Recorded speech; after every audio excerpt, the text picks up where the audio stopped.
sexual communication in marriage. What you need to know. You are welcome to this channel in Jesus' name. Today we have a crucial topic before us, sexual communications in marriage. I want you to stay tuned and watch to the end as we deep into the Bible to know the mind of God about this.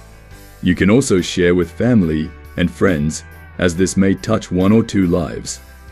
In the setting of the world sector today, it is somehow difficult to communicate about everyday issues in a marriage, let alone sex. Women who grew up in homes where sexual words were never spoken may be embarrassed. Not knowing the words to use is complicated by the cultural idea that women should be passive and men should know everything there ever was to know about sex. Other women may be afraid of rejection, abandonment, or anger if their husband does not like what they have to say. Women and men suffer in silence about this topic and tolerate frustrating or unhappy situations without seeking help. However, with education, patience, and prayer, almost all sexual difficulties can be resolved or at least improved upon. What then is good sexual communication? The definition of communication is to convey information about what to make known, but that is only one part of the equation. Communications is information that comes from the heart and head of one person and is heard and understood by the heart and head of another person. It has been said that communications is 7% the actual words we say, 38% tone of voice, 55% facial expression and body language. In sex, more than any other type of communication, body language says volumes. A marriage that does not take time to communicate with words, voice tone, and touch is a marriage headed over a cliff. Satisfying sex is so much more than just 2 orgasms. It involves communications, that is, relating verbally with a kind tone of voice and positive language, then closeness, that is, emotional and non-sexual affection, followed by arousal, that is, affectionate foreplay, and then intercourse. Most couples are hesitant to talk about sex at all. Many have tried but have been unsuccessful because of these 3 typical communications offenses. 1. Being too vague about the message or not being specific enough so that the other person understands the difficulty. 2. The second communication offense is sending mixed messages. Those are messages that say 2 contradictory things at once. 3. Not saying what you really mean to say. For example, when you say you must have been really tired after we had sex last night, but what you really mean is that you were asleep in 30 seconds and I am disappointed because you had said we could cuddle before you went to sleep. Prerequisites to communications before you begin an honest sexual discussion. You must lay a very good relationship foundation. Certain prerequisites allow a discussion to go more smoothly and yield better results. Establish trust. Women in particular have a strong need to be assured that they can trust their husbands. Both the husband and wife must know that the other will keep any sexual conversation confidential. Second, pray about what you want to say. Ask God to open your heart to communicate lovingly and soften your husband's heart to hear you. Third, be sensitive to timing. Before you communicate, choose a time when you are not tired or upset in any way. Some people are discouraged bringing up sexual problems after sex, but some couples prefer the instant replay. Just make sure it is a time when you feel as if you are both emotionally connecting, but don't put it off or procrastinate either.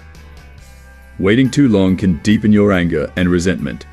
Ephesians 4:26 says, "Don't let the sun go down while you are still angry." It's encouraged that couples should address a conflict within the first 24 hours, if at all possible. Old anger, like battery acid, turns into bitterness and can have a smoldering effect on our minds and our bodies. Communicating wisely now that you have set the stage, learning how to communicate can make or break a talk. If you need to, follow these recommendations exactly as you would a prescription from your physician. 1. Begin with praise. Start the conversation by using the you statement that praises and edifies. Romans 14:19 tells us that we must make every effort to do what leads to peace and to mutual edification. We need to praise each other for success. For example, a communications like, "You are kind and considerate, so I know that I can share this with you." The word of Dr. John Gottman, he said that in a happy marriage, couples make at least 5 times as many possible statements as negative statements to and about each other and their relationship. You have to be honest and truthful, but emphasize what he or she does right. Wife, tell your husband what he does for you sexually and that you think is terrific. Then use I messages to convey the feelings or thought that you would like to express. For example, a statement like, "You are such a patient and considerate lover. You don't make me feel rushed or hurried. And I am so thankful for that. I sometimes feel pressured to make every sexual encounter we have at a grand event, and occasionally, I just would like to have sex without all the bells and whistles." This type of communication cuts down on defensiveness in your husband and allows you to take responsibility for your own feelings and needs. 2. Be concise. Know what you want to say. Only tackle one issue at a time. Remember to communicate in short chunks. Prioritize and condense the most important thing you want to convey, preferably into one sentence. This will be easier for him to remember and will give your point more importance. 3. Check your body language. Make sure your body language is saying the same thing your mouth is saying. Sitting with your arms and legs crossed says, "My mind is made up. Don't confuse me with the facts." Be sure to directly face your spouse and give him your full, undivided attention. Ask him to do the same, so you have his undivided attention as well. Listen with your head, your heart, and your body. Someone said that God gave us 2 ears and 1 mouth so we could listen twice as much as we talked. Don't interrupt or try to talk someone out of how they feel. Just listen to the message that is being shared. When you are not listening actively, you are giving your husband a busy signal. 4. Summarize and clarify. After one person shares the concern of their heart, the other spouse should paraphrase what they think the first one said. This feedback tells the communicator whether they said exactly what they meant to say and if the other person heard exactly what they meant to convey. If it's not, resend the message and try to clarify your point. This type of message summarizing not only clarifies the message, but also validates the person who sent it. When your husband has effectively heard you, it is his turn to respond. When he does, don't defend, justify, or explain your position. Just listen and paraphrase what he said. Then, together, begin to brainstorm ways to resolve the issue together. Don't think you have to agree with everything that is said to be a good communicator. Attempt to stay objective and non-defensive while giving and receiving communication. Listening well and correctly summarizing the message does not have to mean you agree, but it means you are good at listening to one another, recognizing your differences, and showing empathy for your spouse.